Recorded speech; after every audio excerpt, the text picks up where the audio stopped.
Okay, I'm with Tom Bright this afternoon, and we're at a candidates meeting in London. So, Tom, tell us where you're standing in the local elections on May the 5th, is it? I'm standing in Greenwich, and the specific ward that I'm standing in is Eltham Town and Avery Hill ward. And what are the particular issues that you face in Greenwich? One of the, I think, fundamental issues that people are concerned about is crime, especially the prevalence of knife crime and gang culture, drug dealing, and also burglaries as well. So I think crime is definitely on the agenda. There's a shocking statistic in Greenwich. Greenwich is the London borough that has the highest murder rate of any other borough. And so, what can a local council do to ameliorate that problem? Well, I think the first thing that we need is visible policing. We need more police on the beat, and we need the council to pressure the Mayor of London to ensure that the areas, the hotspots of crime, are policed properly. And I also think we need to ensure that, as I said, knife crime is addressed. And we need, I think, probably a zero tolerance approach to crime. At the moment, it seems that Labour are soft on crime, and I think they need to be more tough. And have Labour been in office for very long? Labour have been in office since the 1970s in Greenwich, which is quite a while. And I think, to be honest, they are drunk with power. And do they take any initiatives, or have they given up on all that sort of thing? It seems that they don't really bother in terms of any kind of solid policies and delivering on those policies. A lot of what they do is PR and spin, and they just want to say the right thing, but when it comes to the actions, it's just completely absent. Now, it sounds to me you're a very erudite young man, if I may say so. Thank you. It sounds to me as if you're groomed for this sort of thing. I mean, I presume you went to at least Eton, possibly Oxbridge as well, and then you became a special policy advisor to a government minister. What is your background? No, it's none of those things. None of those things. None of those things. I'm just a kind of ordinary Greenwich resident. I am a teacher. I'm just somebody who locally is just fed up, like everyone else, really, with the kind of the things that I see, the services that we pay for through council tax not being delivered. So, I'm not a politician. I'm just somebody who wants to make a change that is positive. Well, your erudition is probably as a result of your teaching, because obviously you have to stand up and talk for a significant part of the day. Yeah. But staying on that, what does your experience as a teacher tell you about the education system in the country at the moment? Well, unfortunately, we've got an education system where children just aren't being taught the skills that they need for the future. They don't have the necessary knowledge. The curriculums are full of woke nonsense and But aren't the curriculums set by government?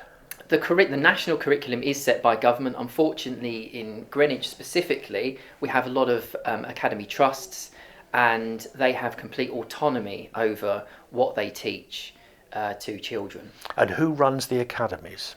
The academies are run by chief executive officers and a board of trustees. They aren't as accountable as they should be.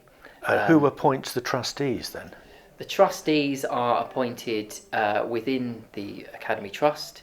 It should go through a proper process. They should be independent. Unfortunately, it ends up being a case of groupthink, and so they essentially just end up trying to satisfy the whims and the likes of the chief educational blob, of the as it used to be educational called. blob. Yes, yeah. Well, this is a thing that interests me for personal reasons. How does one become a trustee of an educational trust?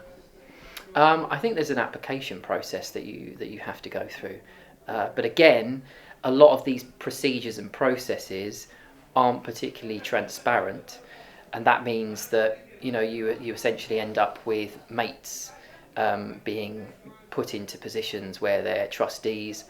It should be a process that is transparent, but it simply isn't. So what you're saying is that rather than having a state education system, we've got a lot of state-funded education systems, in the plural, that are not accountable and that have very opaque governing bodies, and that's what controls the education of our children.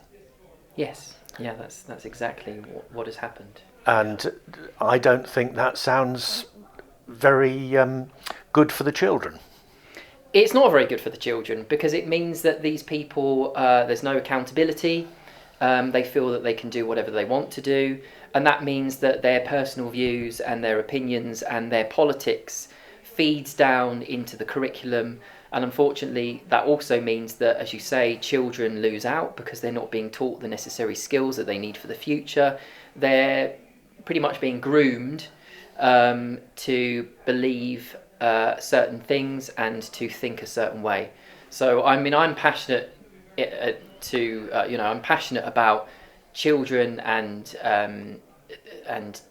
the education system actually ensuring that we're teaching children how to think and debating skills and discussion and critical thinking rather than what to think.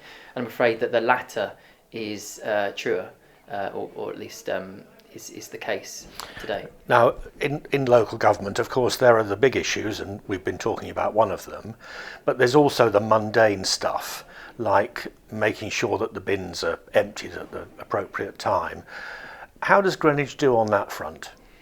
Greenwich isn't very successful on emptying bins and basic services.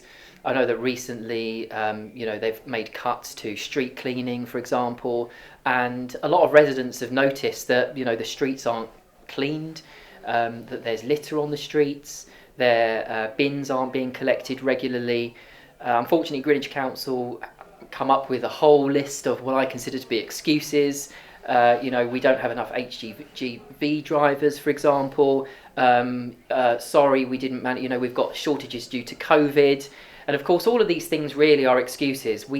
Every resident pays council tax. We expect our councils to be able to deliver the services that we pay for.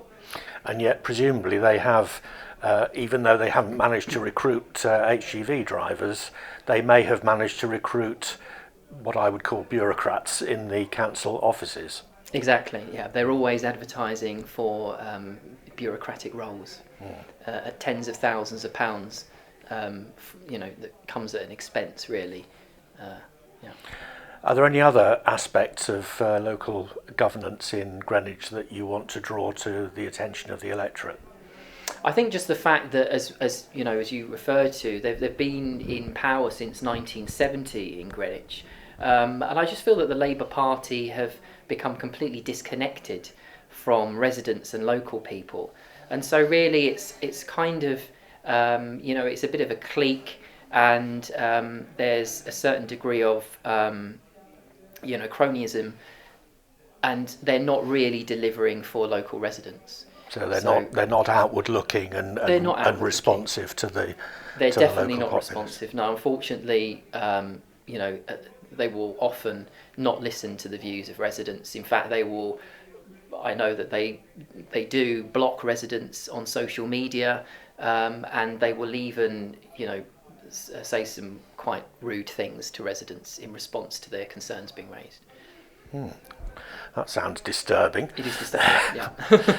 Okay, well, on that note, thank you very much, Tom, for your time. Okay, thank you very much. Thank you.